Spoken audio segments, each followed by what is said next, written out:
Est-ce que tu penses que l'humanité est foutue? C'est-à-dire que en tant qu'espèce, éventuellement, on va finir par s'autodétruire de par notre connerie et notre avarice? Moi, je pense sérieusement que la majorité des gens qui entendent cette question vont répondre par l'affirmative, que oui, en tant qu'espèce, on fonce vers un mur. Pourquoi est-ce qu'on pense ça? Parce que ma génération semble avoir abandonné. Ma génération se sent mal. Pourquoi? Parce que la situation sociale et économique actuelle est négative. Aujourd'hui, tu vas acheter une maison, bah reprends tes idées, remets tes idées en place, parce que ça va pas être possible, Timmy. Je suis désolé, mais tu ne pourras pas acheter de maison jusqu'à avant au moins tes 50 à 60 ans, parce que les prix des maisons c'est complètement abusé, et même si tu arrives à en acheter, tu l'achèteras pas avec ton argent dûment gagné, non, tu devras faire un prêt à la banque où tu rembourseras des pourcentages complètement abusés chaque fin d'année. Tu as envie de juste faire des grandes études, trouver un bon boulot, être heureux dans ta vie, désolé, mais le bonheur il commence à être à court là. Le bonheur, ça fait pas de l'argent. On n'a pas envie que tu sois forcément heureux, on n'a pas envie de guérir forcément tes maladies, parce que nous, ça nous permet après de te vendre des antidépresseurs et des médicaments pour te faire te sentir bien. Je sais, ça fait dystopique. Je sais, ça fait super négatif. Mais vraiment, la majorité des gens semblent penser de manière négative comme ça au sein de ma génération. Et je comprends, parce que j'étais moi-même une de ces personnes. Moi aussi, j'étais ce qu'on appelle sur Internet un doomer. Alors, tu te demandes sans doute qu'est-ce qu'un doomer? Alors, c'est un même Internet qui vient représenter cet archétype de la personne qui est nihiliste. C'est généralement une personne dans leur vingtaine, début de leur vingtaine, qui pense que la vie n'a aucun but, que l'humanité est foutue et qu'en fait on va finir par s'autodétruire justement à cause de notre connerie. Que du coup, ça ne sert à rien de véritablement essayer, ça ne sert à rien de véritablement essayer de créer de la connexion, de faire des efforts, d'avancer dans sa vie, de poursuivre des objectifs, etc. Parce que tout à la fin sera vain à cause des conneries de l'humanité. Du coup, ils deviennent plus nihilistes, apathétiques et juste préfèrent s'isoler entièrement dans leur vie, arrêter de communiquer avec les autres, arrêter de voir même la lumière du jour pour certains. Ils préfèrent se coincer dans leurs trucs, se coincer dans leur routine pour oublier l'éventuelle négativité qui va se rapprocher à vitesse lumière dans leur vie. C'est ça, un doomer. Et tu vois, cette description, je pense qu'elle est très impactante pour beaucoup d'entre nous aujourd'hui. Et moi, ça m'impacte parce que j'étais littéralement une de ces personnes. Pendant presque toute mon adolescence et au début de ma vingtaine, j'étais hyper négatif. C'est que très récemment, il y a 2 ans, 1 an et demi, que j'ai réussi à virer ces sentiments de négativité pour essayer de me concentrer sur le positif. Sauf que c'est difficile en fait de faire cet effort. Et je comprends que la majorité des jeunes aujourd'hui puissent penser de manière négative, puissent penser qu'il n'y a pas d'espoir, puissent penser qu'il n'y a pas de raison de faire d'efforts. Je le comprends, j'ai été comme toi. D'accord? J'ai été comme toi. Et tu vois, je pense que si on se demande pourquoi est-ce que les gens sont comme ça, pourquoi est-ce qu'on pense comme ça au sein de notre génération, il y aurait plusieurs réponses qui pourraient venir. La première, ce serait peut-être que les jeunes, en fait, sont trop fainéants, ils veulent plus souffrir, ils veulent plus faire d'efforts et tout, ils se branlent les couilles, ils sont tout le temps là sur leur jeu et tout, Timmy, ils travaillent pas. C'est facile de dire ça, tu sais, pour les anciennes générations qui, elles, étaient dans un système socio-économique là où ça les bénéficiait. Les baby-boomers qui se plaignent que les jeunes, ils seront pas capables de faire du travail, alors qu'en vérité, les baby-boomers, ils ont littéralement toute la situation dans laquelle ils ont grandi était avantagée pour eux. Ils pouvaient se permettre de pondre 6-7 gosses et être capables d'avoir une maison, une femme qui les aimait, une situation bonne, tu vois. Et ils viennent nous regarder, nous dire qu'on est fainéants. Non, non, non, on peut pas juste prendre ce raccourci Mario Kart en fait, c'est pas possible. La situation est négative. Et tu peux parfois essayer d'expliquer ça à ce genre de personne, et la personne pourrait au moins, si elle a un peu de cerveau et un peu de compassion, un peu de compréhension, peut relativiser. Mais quelque part, je vais revenir plus tard pourquoi cet argument, en vérité, on peut pas l'enfoncer directement à la poubelle parce qu'il y a un certain cas spécifique où l'argument peut être valable. Mais pour l'instant, on se concentre sur ce qui est plus important, c'est que le fait d'être un doomer, le fait d'avoir cet aperçu négatif de la vie, tu vois, provient généralement du fait que on se sent incapable de faire quoi que ce soit par rapport à notre situation. On se sent impuissant quelque part, presque perdu, brisé. Tu ne penses pas que la société est là pour t'aider. T'as pas l'impression de faire partie d'une société aimante et supportive et quelque chose qui te tient par la main et qui te guide vers un futur radieux. Non, t'as l'impression de tenir la main squelettique de la mort qui te guide inévitablement vers la déception et la négativité. C'est ça, en fait, qui nous cause ces pensées. Sauf que être un doomer, en vérité, ce n'est pas une solution à long terme.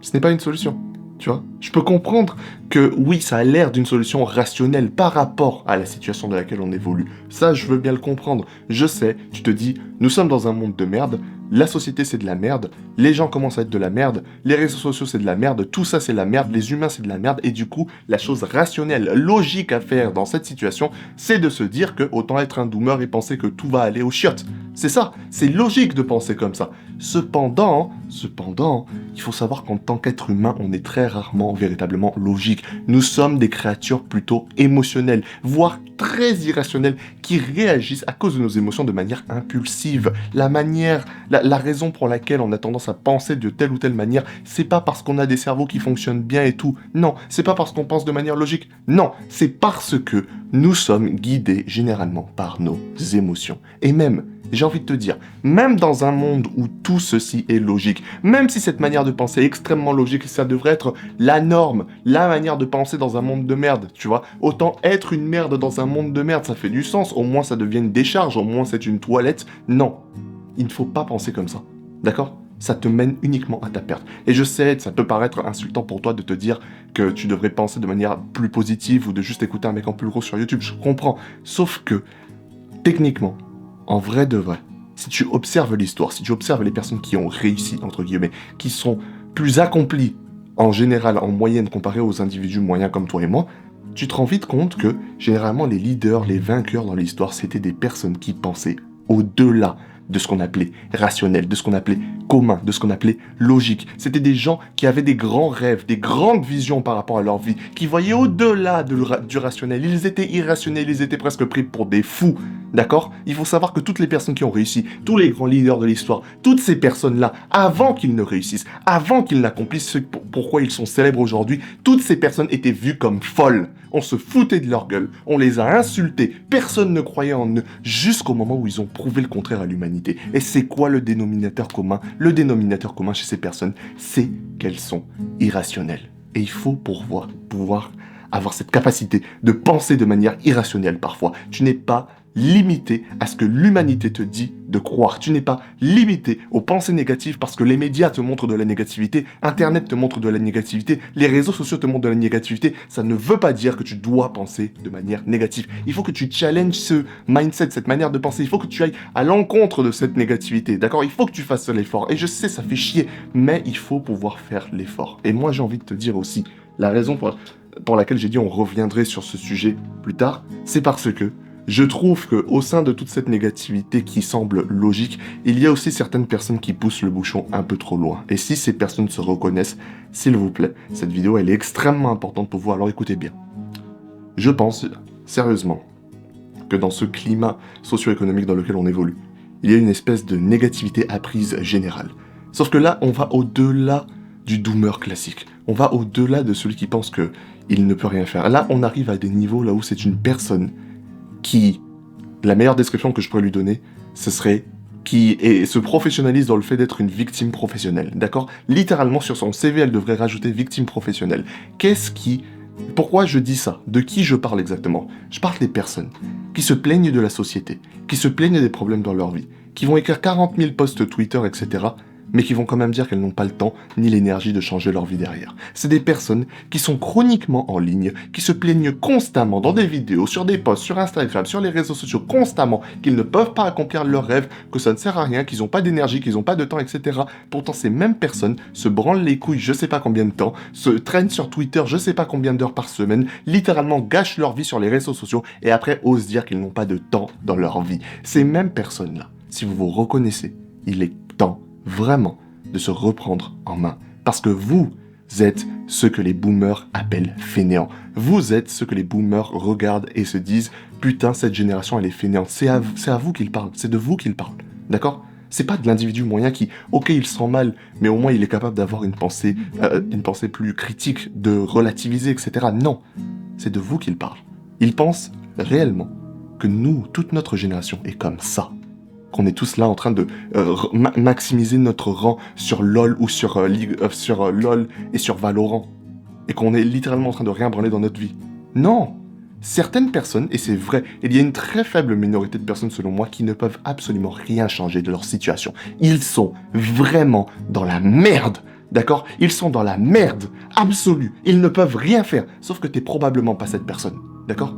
Si tu commences à écrire sous un commentaire d'une vidéo YouTube parce que t'es triste et ça a brisé tes sentiments avec un internet rapide, littéralement dans un pays riche, dans un pays de l'Occident, tu ne peux pas me dire que tu n'es pas un minimum privilégié à l'échelle du monde. C'est faux. Ce serait véritablement... ce serait se foutre de... C'est l'église qui se fout de la charité, tu vois. Tu peux pas dire qu'on n'est pas un minimum privilégié. On a des avantages par rapport à d'autres personnes qui sont dans des situations bien pires que nous, d'accord? Tu ne peux pas te plaindre par rapport à ta vie, plaindre par rapport à tes circonstances lorsque tu ne fais rien pour le changer. Vous voyez ce que je veux dire? C'est pas pour être juste négatif ou pour insulter ou pour enfoncer les gens. Je dis ça de manière à vous tendre la main, de manière à vous secouer un peu, tu vois. J'ai pas envie qu'on finisse avec encore plus de personnes dépressives qui pensent qu'il n'y a rien à faire dans leur vie, alors que littéralement, ils prennent leur temps et leur énergie et l'investissent dans le fait de se plaindre de manière quotidienne sur Twitter. Je peux pas laisser passer ça, je suis désolé. Je peux pas laisser passer ce genre de choses, d'accord? On a tellement de temps qu'on pourrait investir. Il y a toujours du temps, t'as toujours du temps. À moins que tu ne fasses partie vraiment de cette minorité qui ne peut rien faire du tout, tu peux toujours trouver du temps. Et je sais, c'est chiant, ça prend de l'énergie. Et la vérité, c'est qu'en vrai, on a tendance à chercher la solution de la facilité en tant qu'être humain. Et ça, c'est toi, c'est moi, c'est tout le monde. La majorité des gens, je pense, cherchent la solution de la facilité. On attend à ce que le monde change. On se dit, si le monde c'est de la merde, ben moi je peux pas changer le monde. Du coup, autant juste être de la merde et juste continuer de me branler les couilles sur du porno loli. Voilà, je l'ai dit. Voilà. C'est ça la pensée en fait. On attend à ce que le gouvernement fasse un changement, que le monde évolue, qu'une force surnaturelle vienne nous sauver de notre vie. Sauf que ça ne marche pas comme ça, il n'y a pas de super-héros, personne ne va venir te sauver. La seule personne qui détient ta vie en main, c'est toi. Personne ne va venir te sauver de ton trou. À part Jésus. Jésus c'est un BG. Mais tu m'as compris. D'accord ? Et même Jésus, il peut pas juste claquer des doigts et régler tous tes problèmes. Il peut, mais il va pas le faire, ça sert à rien. Il faut que toi, tu fasses un minimum d'efforts. Vraiment. D'accord ? Il faut. Et moi, j'ai envie de te dire, ok, toi et moi, on peut pas changer le monde. Clairement, je suis un mec en pull rose dans sa chambre. Je peux pas changer le monde. J'ai pas ce pouvoir. T'es un mec qui va commenter sous ma vidéo, peut-être. Tu peux pas changer le monde. T'as pas ce pouvoir. Sauf que, ne pas pouvoir changer le monde et ne pas pouvoir changer ta vie, c'est deux choses complètement différentes. C'est pas parce que tu n'as pas d'impact direct sur le monde entier, sur la société, sur les standards de beauté, sur les relations entre les hommes et les femmes, c'est pas parce que tu ne peux pas changer tout ce système, tout ce macrocosme qui nous sert de société, que tu ne peux pas faire des changements dans ta vie. Et tu sais quoi, j'ai une croyance personnelle très simple.